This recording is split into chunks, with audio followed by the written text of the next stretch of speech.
நண்பர்களே, நீங்கள் பார்த்து கொண்டு இருப்பது உங்கள் கௌசிக ரிவ்யூ. சரி வாங்க வீடியோக்குள்ள போய் என்னென்ன நடக்க போகுது அப்படின்னு சொல்லிட்டு பார்த்தீங்கன்னா, நம்ம வெண்பாக்குட்டி வரல அப்படின்னு சொல்லிட்டு தான் நீங்கள் ஃபீல் பண்ணியிருந்தீங்கன்னா இனிமேல் கவலையே வேணாம். நம்ம வெண்பாக்குட்டி வந்துட்டாங்க. என்னடா சொல்கிறேன், என்ன சொல்கிறேன், உண்மையை சொல்கிறியா அப்படின்னு சொல்லிட்டு பார்த்தீங்கன்னா, ஆமாங்க உண்மைதான் உண்மை.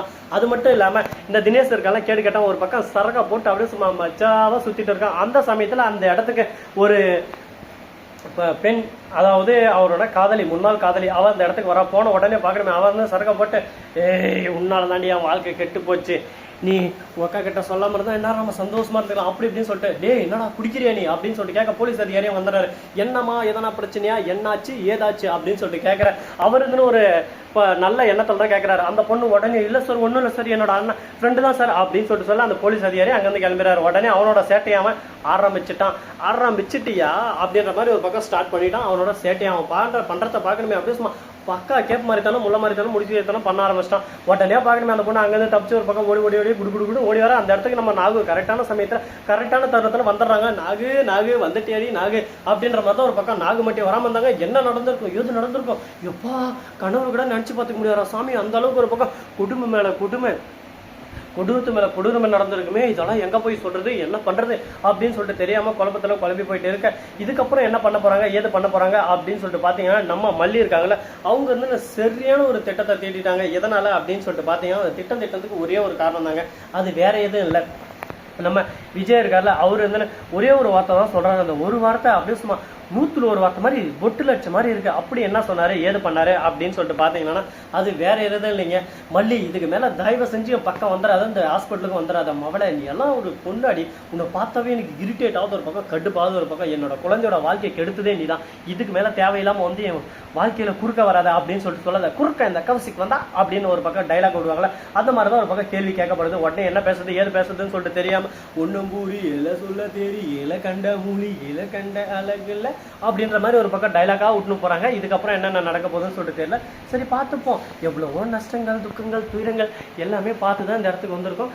இந்த அளவுக்கு ஒரு பக்கம் பக்குவம் பணிவு எல்லாமே யார்கிட்ட இருந்து கற்றுன்னு வந்தாங்க அப்படின்னு சொல்லிட்டு பார்த்தீங்கன்னா, எல்லாத்துக்கும் மூல காரணம் நம்ம விஜய் தான். அது மட்டும் இல்லாமல் நம்ம வெண்பா முட்டி அங்கே வந்துடுறாங்க. வந்து விஜய்க்கு பொட்டு வச்சு விட்றாங்க. அப்பா அப்படின்னு சொல்லிட்டு கூப்பிட, என்னங்க விஜய் அப்பா இந்த பாருங்க உங்க பொண்ணு வந்துட்டா வெண்பா அப்படின்னு சொல்லிட்டு சொல்ல, மகளே நீ வந்துட்டியா அப்படின்னு சொல்லிட்டு எழுந்து கட்டி பிடிச்சி அழ ஆரம்பிச்சாங்க. அடடா அதை பார்க்கும்போது ஒரு பக்கம் ஐயோ என் மனசுல இருந்த பாரமே குறைஞ்சிருச்சு அந்த மாதிரி ஒரு பக்கம் சந்தோஷம், அந்த மாதிரி ஒரு பக்கம் ஆனந்தம். இந்த ஆனந்தத்தையும் இந்த சந்தோஷத்தையும் எங்கேனா பார்த்துருப்பியாடா அப்படின்ற மாதிரி தான் ஒரு பக்கம் சந்தோஷம் மனசுக்குள்ள துள்ளி குதிச்சு விளையாடுது.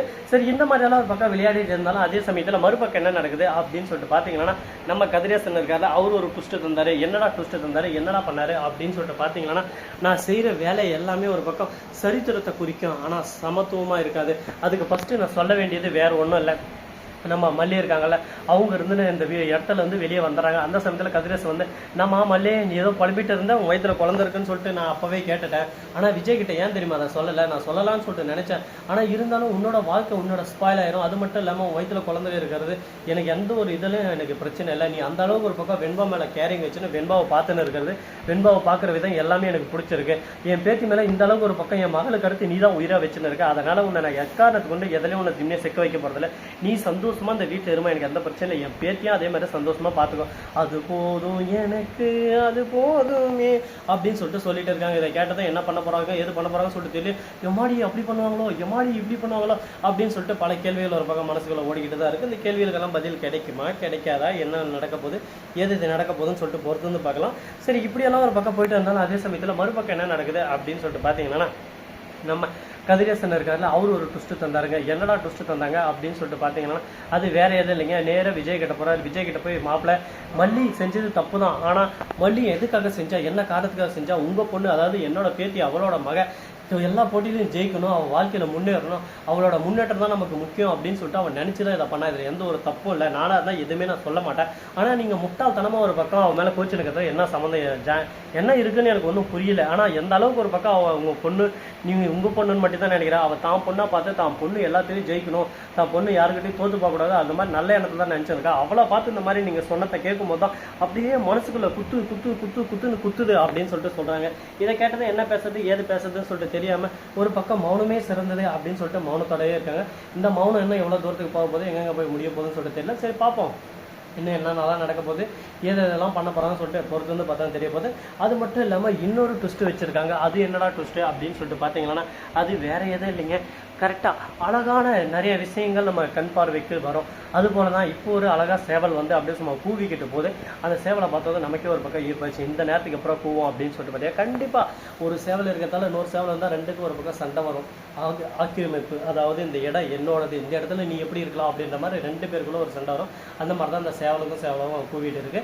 சரி, ஓகே, அந்த கான்செப்டை இதோட விட்டுடலாம். நம்ம அடுத்த கான்செப்டுக்குள்ள வரலாம். அடுத்து என்ன நடக்க போகுது அப்படின்னு சொல்லிட்டு பார்த்தீங்கன்னா, நம்ம வெண்பா குட்டி இருக்காங்களே, அவங்க இருந்து ரொம்ப டயர்டாக இருக்காங்க. அவங்களுக்கு ஒரு பக்கம் ட்ரீட்மெண்ட்டு எல்லாமே ஒரு பக்கம் நடந்துகிட்டு இருக்குது. ஏன்னா அவங்க வந்து இத்தனை நாள் ஒழுங்காக சாப்பிடல, ரொம்ப டயர்டாக இருக்காங்க. அவங்கள பார்த்தாவே ரொம்ப கஷ்டமாக இருக்குது. என்னடா சின்ன குழந்தை இப்படி இருக்கே அப்படின்னு சொல்லிட்டு. ஏன்னா அந்தளவுக்கு ஒரு பக்கம் பட்னி வச்சுருந்தேன்னு சொல்கிறத விட அவங்க சாப்பிட இருந்தாங்க. ஆனால் வெண்பா சாப்பிடல. எங்கள் அம்மா இல்லாமல் நான் சாப்பிட மாட்டேன், எங்கள் அப்பா இல்லாமல் சாப்பிட மாட்டேன் அப்படின்னு சொல்லிட்டு பிடிவாதத்தோடு இருந்தால், அந்த பிடிவாதம் தான் லாஸ்ட்டில் அவங்க அப்பா அம்மா கிட்ட கொண்டு வந்து சேர்த்திருக்குன்னு சொல்லிட்டு நினைக்கிறோம்.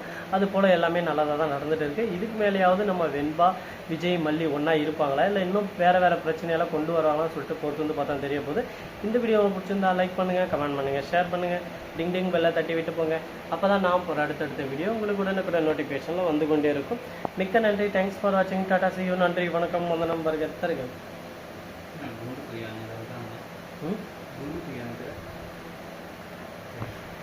புரியல.